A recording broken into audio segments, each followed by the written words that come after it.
الأوراق المالية والأدوات المالية، وهل السهم والسند أوراق مالية؟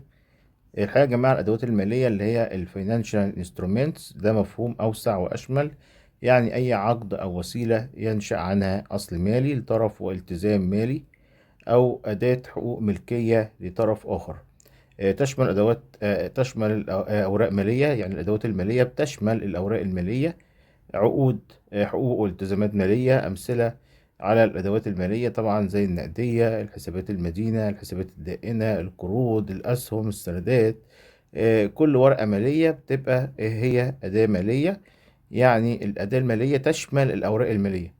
كل ورقة مالية تعتبر أداة مالية، لكن مش كل أداة مالية تعتبر ورقة مالية.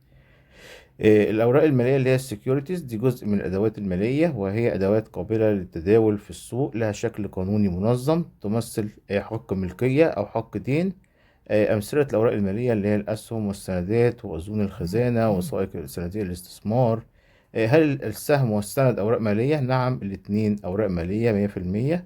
السهم يمثل حق ملكية في الشركة، يعطي صاحبه حق الأرباح والتصويت. في الغالب طبعا ان في طبعا زي ما قلنا نوعين من الاسهم، اسهم عاديه واسهم ممتازه.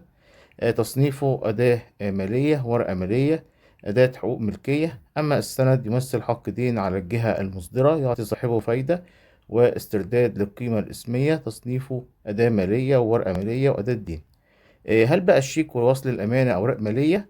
الشيك ليس ورقه ماليه، لكن هو اداه وفاء او اداه ائتمان. طبعا ليس مش ورقة مالية خالص، لا يمثل حق ملكية ولا يمثل أداة دين قابلة للتداول في سوق مالي. الغرض منه هو الوفاء الفوري وليس الاستثمار.